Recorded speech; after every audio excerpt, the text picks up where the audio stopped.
नमस्कार मित्रांनो, तुमच्या सर्वांचं पुन्हा माझ्या यूट्यूब चॅनलमध्ये पुन्हा एकदा हार्दिक स्वागत आहे। मागच्या ब्लॉगमध्ये बघितलं की आपण आलो होतो नागरकोइल जंक्शनला आणि तिथूनच आपण आता एक छोटासा प्रवास करणार आहे। ते आपण करणार आहे तिरुवनंतपुरम उत्तर नावाचं एक रेल्वे स्टेशन आहे, तिथं आपण जाणार आहोत। आणि बघायला गेलं तर मित्रांनो, ज्या गाडीनं आपण बँगलोरहून निघालो होतो SMVT बँगलोरहून, तीच ट्रेन पुढे ही तिरुवनंतपुरमला जाते। तोच रॅक आहे, तोच रॅक कंटिन्यूमध्ये तुम्ही पाहणार आहोत। हे माझ्या मागे आहे तोच रॅक, त्या रॅकने आपण उतरलो होतो। पण बघायला गेलं तर ही गाडी आता इथून पॅसेंजर आहे। आम्ही पॅसेंजरचं तिकीट काढलेलं आहे, त्याचं तिकीट बघायला गेलं तर 20 रुपये आहे। आणि हे बघा, हे AC आहे। आता पॅसेंजर झाल्यामुळे या गाडीचे जे AC बोगे आहे ते मधातून बंद केलेले आहेत। AC वगैरे कनेक्शन जे आहे ते सर्व बंद करण्यात आलेले। आणि ही गाडी आता इथून पॅसेंजर आहे। आणि हे आहे बघा जनरल डबे, जे की आपण स्लीपर डबे म्हणतो, हेच हे जनरल डबे आहे।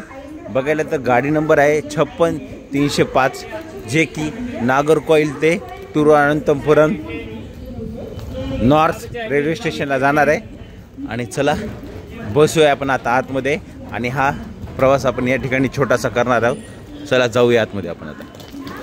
अजून गाडीला साधारणतपणे 10 मिनटं बाकी, 10 मिनटानंतर। आणि हे आमचे मित्र आहेत राजू भाऊ। मित्रांनो, आपली ट्रेन या ठिकाणी प्लॅटफॉर्म नंबर 3 निघालेली आहे। टाईम तसा होता आपला इथला 7:55चा, पण गाडी ही 8:10 प्लॅटफॉर्म नंबर 3 निघालेली आहे। बघायला गेलं तर स्वच्छ असं हे नागरकोइल जंक्शन आहे।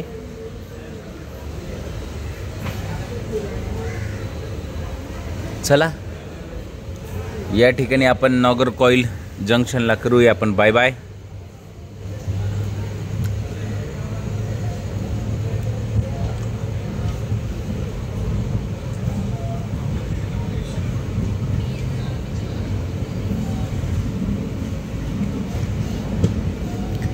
आणि यानंतर नेक्स्ट स्टेशन जे आहे ते तुम्हाला सांगेलच मी कोणतं आहे काय ते।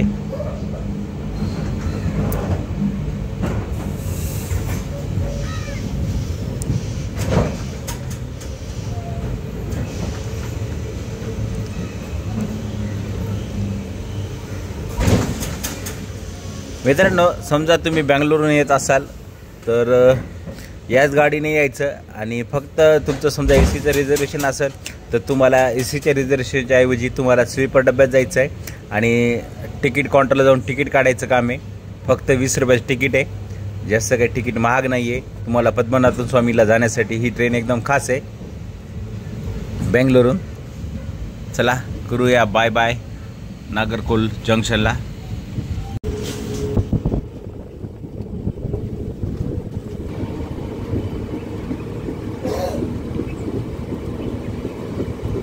निसर्ग एकदम या ठिकाणी भारी आहे। नारळाची झाडं, आंब्याचे काही, फणसाचे काही झाड आहेत।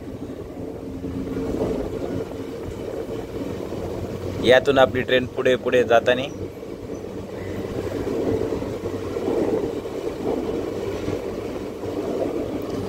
पाव, तिकडं जिकडं कुठेही पाव तर आपल्याला नारळाची झाडं या ठिकाणी दिसत आहेत।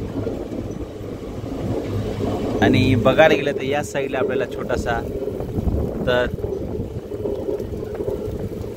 तलाव आहे।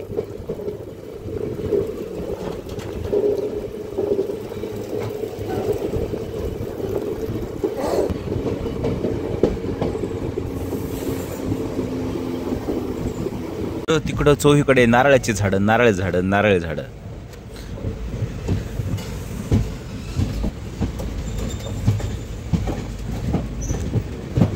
आणि नारळ झाडासोबत या ठिकाणी आंब्याचे पण त्यांच्या दारामध्ये झाड आहेत। या ठिकाणी प्रत्येक घरामध्ये जसं की आपल्याकडे लिंबाचे झाडं, बाबळीचे हे झाडं दिसतात, तसे या ठिकाणी सर्व नारळाचे, केळीचे आणि आंब्याचे झाडं। आणि आपण पोहोचलो नागरकोइल टाउन रेल्वे स्टेशनला। Nagercoil town railway station.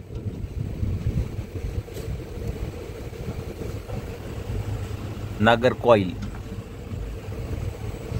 Nagercoil railway station टाऊनचं.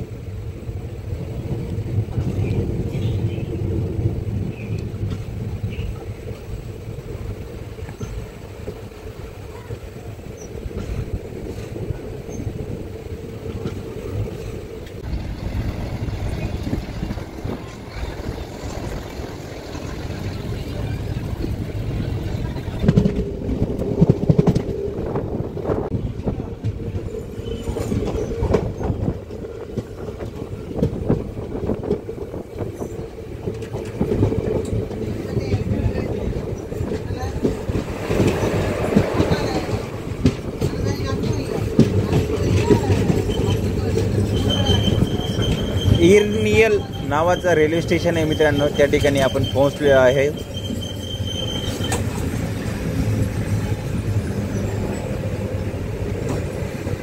इरनियल रेल्वे स्टेशन या ठिकाणी काम पण चालू आहे रेल्वे स्टेशनला.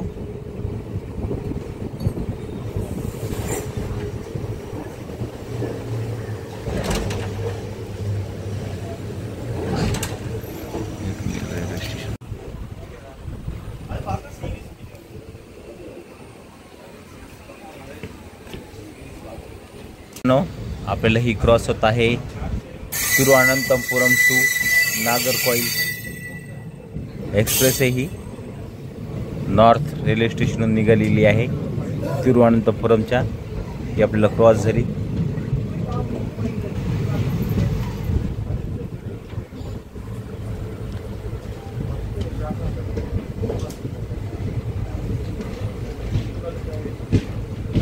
इरनियल रेल्वे स्टेशनला करूया आपण आता बाय बाय. मधात पण छोटे छोटे रेल्वे स्टेशन होते ज्यांचे काही नावं दिसले नाही मला व्यवस्थित. आणि या ठिकाणी फक्त आणि फक्त नारळाचे झाड असं दृश्य आपण पाहत आपल्या रेल्वे प्रवासाचा आपण आनंद घेतोय भारतीय रेल्वे सोबत.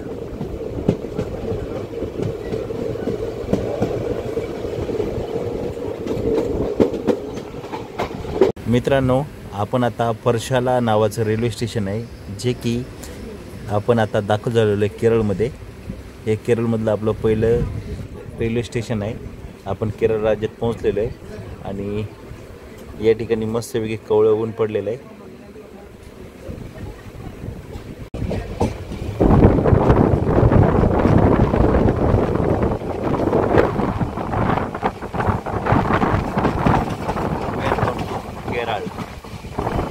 देवभूमी केरळमध्ये आपलं सर्वांचं स्वागत आहे.